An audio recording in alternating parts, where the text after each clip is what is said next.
예배소서 5번째 함께 일어나는 축복의 제목을 가지고 먼저 20절부터 2장의 7절까지 말씀을 여러분과 함께 나누기 전에 먼저 바울은 하나님의 큰 힘, 하나님의 그 능력의 활동이 어떻게 여러분과 가운데에서 일어나는지를 여러분이 알기를 원한다라고 말씀하고 있는 거예요.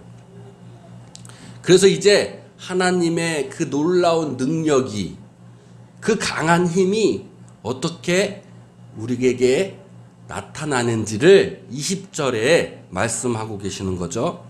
20절에 보니까 그의 능력이, 하나님의 능력이 그리스도 안에서 역사하사 죽은 자들 가운데서 다시 살리시고 하늘에서 자기의 오른편에 앉히셨다라고 말씀하고 있어요. 누구의 능력이? 하나님의 능력이. 하나님의 강한 힘이 누구를 통해서 나타난다고요? 하나님의 크신 힘이 누구 통해서 나타난다고요? 그리스도 안에서 역사하고 있다라는 거예요. 하나님의 능력은 그러니까 예수 그리스도 안에서 나타내고 있다라고 이야기하는 거예요. 그럼 그 하나님의 크신 능력이 예수 그리스도를 통해서 그럼 대체 어떻게 나타나는 거냐라는 것이 첫 번째로 죽은 사람들 가운데서 어떻게 다시 살리셨다라는 거예요. 그리고 하늘 자기 오른편, 하나님 오른편에 예수님을 앉히셨다라는 거죠. 하나님의 강한 힘, 하나님의 능력의 활동은 그러니까 다시 얘기하면 예수 그리스도를 통해서 나타나는데 그 예수 그리스도를 통해서 나타나는 것의 제일 첫 번째가 뭐다? 죽은 자 가운데서 살리신 거다라는 거예요. 그러니까 하나님의 강한 힘, 하나님의 우리에게 활동하시는 가장 큰 진리는 부활의 진리라는 거예요. 부활의 진리인 거예요. 그 부활의 진리는 왜 부활의 진리, 왜 부활시키냐면 하늘 보좌, 자기 하나님 우편에 앉히기 위해서다라는 거예요. 그것이 하나님의 강한 능력의 힘이라는 거예요. 그러면 부활이라는 게 그럼 내가 육체적으로 죽고 내가 다시 사는 거야? 이게 부활이야? 우리 이렇게 생각했잖아요. 그죠? 여러분 부활을 어떻게 생각했어요? 부활을. 에? 내가 육체적으로 죽고 육체적으로 다시 사는 걸 부활이라고 생각했어요? 그게 부활이에요? 오늘 부활이 뭔지에 대해서 예배소서에서는 이야기하고 있어요. 오늘 잘 들으셔야 되니까.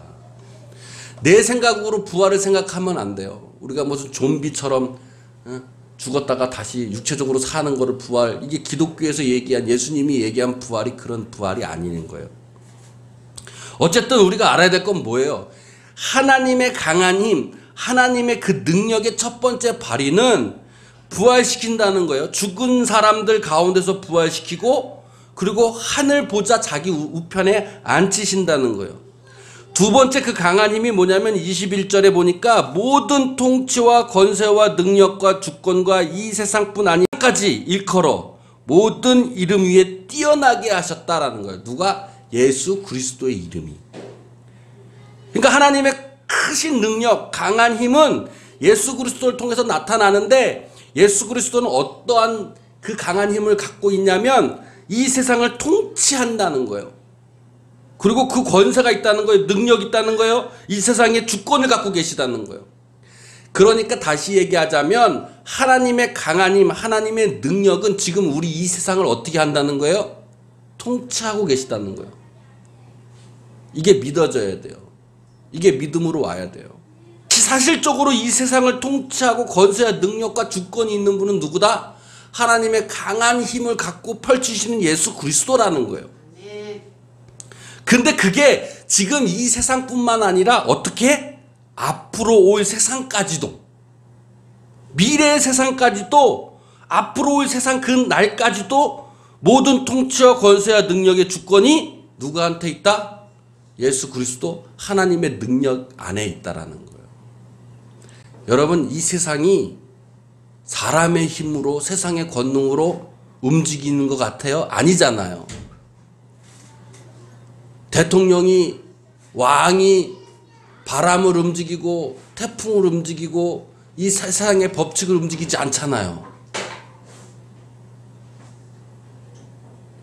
이 세상을 통치하고 권세와 능력과 주권이 있는 분은 오로지 누구다? 하나님의 권능의 힘을 나타내는 예수 그리스도라는 거예요. 이게 두 번째예요. 그리고 세 번째로 에베소 1장 22절에 모든 만물들 그의 발 아래 복종하게 하시고 그를 만물 위에 교회의 머리로 삼으셨다는 거예요. 하나님의 강한 능력을 통해서 예수 그리스도를 지금 교회의 뭐로 삼으셨다는 거예요? 머리 삼으셨다는 거예요. 교회의 머리를 삼으셨는데 그것뿐만 아니라 세상을 통치하는 것뿐이 아니라 세상의 모든 하나님의 창조물들이 다 어떻게 한다는 거예요? 하나님의 능력 안에 예수 그리스도 앞에 엎드려 복종하게 된다는 거예요. 지금 이 세상은 누구 발 앞에 복종하고 있는 거예요? 하나님 발 앞에 그 능력 안에 예수 그리스도의 나타남을 통해서 복종하고 있는 거예요. 이 세상의 통치자, 주권자, 권세자가 사람의 대통령이나 왕으로 움직여지는 것이 아니라 이 세상 만물들의 세상에 움직이는 이치와 그 권능과 힘과 주권은 오로지 하나님의 능력과 그 능력을 나타나는 예수 그리스도 안에 있다라는 것이죠. 그런 하나님의 능력을 증거하는 예수 그리스도가 우리의 허물과 죄로 죽었던 우리를 다시 살리시고 우리를 하나님 보좌 옆으로 옮기신다는 거예요. 믿어지면 아멘. 여러분 이것이 복음인 거예요. 그럼 예수 그리스도 안에 나타난 하나님의 능력이 강한 힘이 대체 내 삶과 어떤 관계가 있지? 죽은 사람 같아 부활한다는 거, 하늘 보좌에 올라간다는 거, 하나님이 이 세상을 통치한다는 거, 만물들이 주님 앞에 복종한다는 거 대체 나랑 좀 삶에서 좀 동떨어진 것 같아. 나하고 좀 느껴지지가 않아.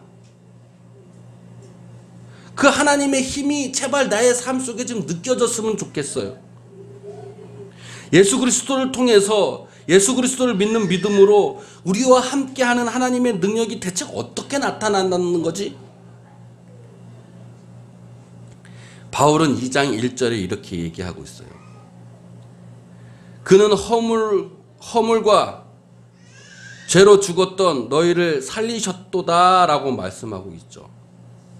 그는 예수 그리스도는 하나님의 능력으로 나타나는 예수 그리스도는 허물과 죄로 죽었던 우리를 살리셨다라고 이야기하고 있죠. 근데 사실 이거를 원어로 보면 이 이야기가 아니에요. 1절의 원어로 보면 여러분들도 전에 허물과 죄로 죽었던 사람입니다 라가 끝이에요. 다시 살리셨도다 라는 구절은 없어요. 원어에는. 그런데 5절에 보니까 그리스도와 함께 살려주셨습니다 라고 과거형으로 되어 있어요. 그래서 이것을 합쳐가지고 지금 우리가 보는 1절에는 살리셨도다 라는 구절을 집어넣은 것 같아요. 이해하기 쉽게. 그러나 헬라 원어에는 여러분도 전에는 허물과 죄로 죽었던 사람입니다 라고 기록하고 있어요. 잘 생각해 봅시다. 자, 죽음이라는 게 뭐예요? 우리가 정령 죽으리라 그리고 다시 사는 부활을 생각했을 때 먼저 다시 사는 것보다 이제 죽은 거를 생각해 보자고요. 죽는 게 우리가 생명이 죽는 건가? 내가 육체로 죽는 건가? 그리고 다시 사는 건가? 그게 아니에요. 지금 1절에 보니까 여러분도 전에는 허물과 죄로 죽었던 사람입니다 라고 바울은 얘기해요. 지금은 살았던 사람인 거죠. 그러니까 예전에는 어떻던 거예요? 죽었던 사람이라는 거예요. 뭐 때문에? 죄와 허물 때문에 여러분은 예전에 죽었던 사람인 거예요. 그러니까 부활을 얘기할 때 죽었다라는 거 얘기했을 때 이 죽음은 어떤 죽음이에요? 내가 생명이 끊어져서 육체의 죽음이에요? 아니에요. 내가 세상에 살면서 죄와 허물로 살고 있었던 삶, 그 삶이 죽어야 된다는 거예요. 그 삶을 죽여야 된다는 거죠. 그래서 5절에는 우리와 함께 살려주셨습니다가 과거형으로 되어 있는 거예요. Made us alive together 이렇게 되어 있죠. 잘 보이시나요? 잘 안 보이시나요? 동그라미 쳤어요, 제가. 그러니까 지금 예배소서에 있는 교인들은 지금 뭐 한 거예요? 지금 죽었고 부활을 경험한 거예요. 그럼 그들이 다 육적으로 죽어가지고 다시 살아났나요? 그게 아닌 거죠. 그러면 대체 죽었던 것이 무엇이냐? 바울은 예수와 함께 죽고 다시 사는 것이 무엇인지 분명히 알려주고 있는 거죠. 예배소서 성도들은 예전에는 허물과 죄로 죽었던 사람인데 이제는 그리스도를 통해서 다시 살아나는 부활을 맛본 사람들이라는 거예요. 어떻게 죽고 어떤 것이 죽은 것이냐? 우리가 지난 시간에 말씀드렸듯이 우리는 선악과를 먹은 아담이기 때문에 하나님께서 뭐라고 얘기했어요? 생명나무를 먹으려면 너네들이 정령 죽으리라 라고 얘기한 거예요. 정령 죽으리라가 우리가 육적으로 생명이 끊어져서 정령 죽으리라가 아니라 오늘 예배소서에 있는 말씀처럼 예배소서 성도들이 죄와 허물 때문에 너네들은 예전에 죽었던 사람이었던 것처럼 정말 정령 죽지 않으면 다시 부활할 수 없다라는 것이죠. 2절에 보니까 그러면 정령 죽은 게 어떤 의미인지 얘기하고 있어요. 그때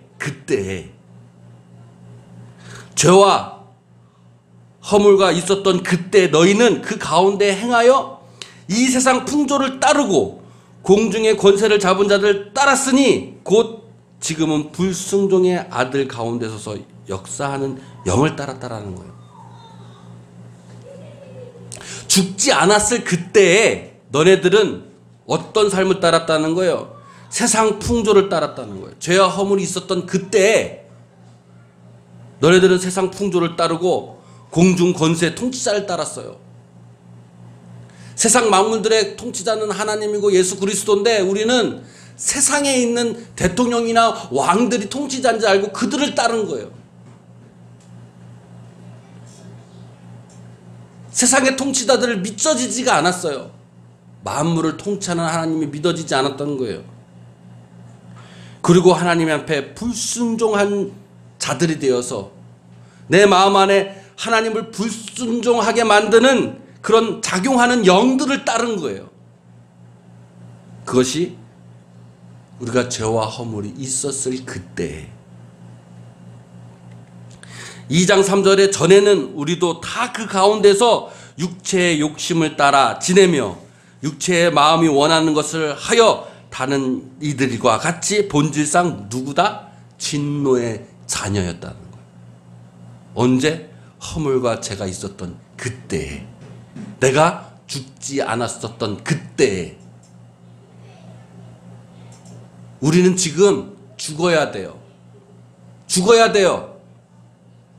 우리 죽지 않으면 어떻게 사는 거예요? 세상 풍조를 따라 사는 것이고 내 육체의 욕심에 따라 사는 것이고 육체와 마음이 원하는 것을 따라 사는 하나님 앞에 불순종한 자인 거예요. 그러면 본질상 진노의 자녀인 거예요.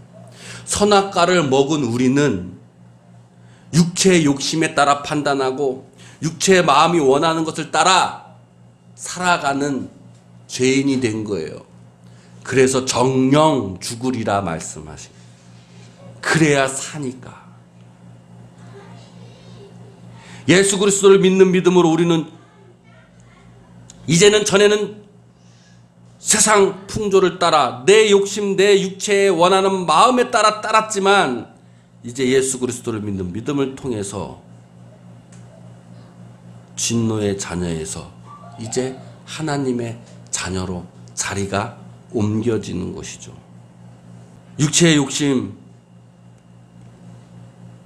육체와 마음이 원하는 것을 내 육체의 감각으로 내 생각, 내 뜻, 내 의도, 내 기준, 이제는 그것이 정령 죽어버리고 오직 예수 그리스도의 십자가의 죽으심을 따라 내가 죽고 예수와 함께 일어나 사는 삶, 그것이 바로 부활이라고 이야기하는 거예요. 그리스도를 믿는 믿음으로 사는 새 생명의 삶을 우리에게 주셨다라는 거예요. 그 능력이 내가 일으키는 능력이 아니라 하나님이 주시는 능력으로 우리가 가능하게 되었다는 것이죠. 이것이 은혜이고 긍휼이며 창세전부터 미리 세우신 예정하신 우리의 구원의 약속인 거예요. 이것이 십자가와 부활의 진리이고 오직 예수 그리스도를 통해서만이 구원을 얻을 수 있다라는 선포의 이야기인 거죠. 왜 그럴까? 왜 예수 그리스도만이 구원이 있는 것일까? 세상의 법칙과 타 종교의 법칙은 이런 법칙이 아니에요. 세상의 법칙으로 구원을 얻을 수 없고 타 종교의 교리로도 구원을 얻을 수 없고 도덕적 원리로도 구원을 얻을 수 없어요. 오직 예수 그리스도의 피와 십자가의 부활이 나를 살리는 것이고 그 부활 신앙만이 구원을 얻을 수 있는 것이고 하나님 보좌 우편에 앉을 수 있는 거예요. 왜 그러냐? 왜 그러냐? 세상의 법칙은 인과 법칙이고 불교의 법칙도 연기의 법칙이에요. 저것이 있어서 이것이 있고 이것이 있어서 저것이 있는 법칙이에요. 원인이 있어서 결과가 있는 법칙이에요. 죄가 있는 곳에는 곧 죄의 결과가 있어야 되고 죄에 따르는 보응이 있어야 되는 것이 세상 법칙이에요. 죄에 대한 대가가 있는 것이 세상 법칙이에요. 죄가 있으면 이것이 있고 저것이 있는 것이 이 세상 법칙인 거예요. 그러나 하나님의 구원의 법칙은 그렇지 않아요. 구원의 진리는 만약에 그렇다면 죄된 우리는 죄에 따라 죽을 수밖에 없어요.